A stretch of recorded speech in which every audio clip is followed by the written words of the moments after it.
Hozirda turli ozdiruvchi kurs va marafonlar ko'payib ketdi va aksariyati asossiz ravishda turli yeguliklarni cheklab tashlayapti, jumladan nonni ham. Bu esa organizmda umumiy ko'rinishda vitamin va minerallar yetishmasligiga va natijada tashqi ko'rinishga, jumladan soch va tirnoqlarga o'zini salbiy ta'sirini ko'rsatmoqda. Aslida cheklash emas, balki non tarkibiga ko'ra turini o'zgartirishni o'rgatish kerak. Sababi biz nonxo'r xalqmiz. Nonsiz dasturxonimizni tasavvur qila olmaymiz.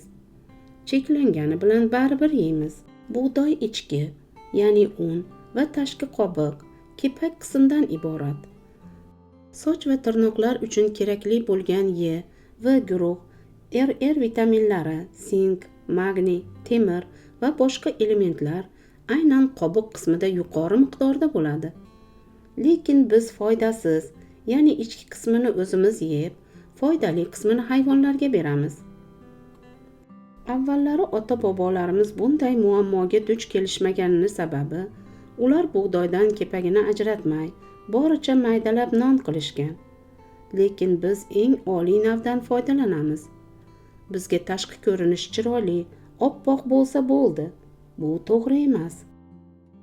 Xulosa qilib aytganda, yuqori navli oq nondan voz kechib, o'rniga foydali nonlar iste'mol qiling.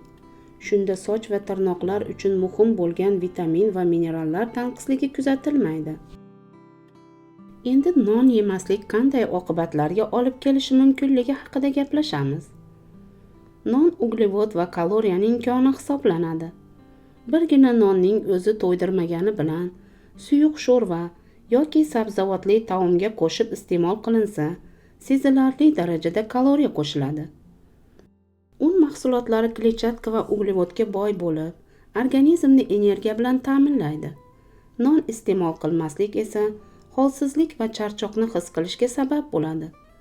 Agar bir vaqtni o'zida shakarni ham ratsioningizdan chiqarib tashlasangiz, unda tushkunlikka tushib qolish, kayfiyatingiz yomonlashishiga moyillik ortadi.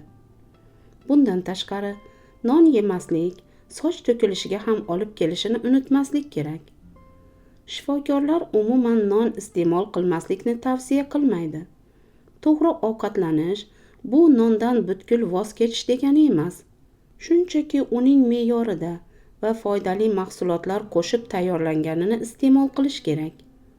Murabbo, sariyog', yog'li kolbasa qo'shib yemasdan, sabzavotlar bilan birga yoki avokadodan buterbrod qilib yeyish tavsiya qilinadi.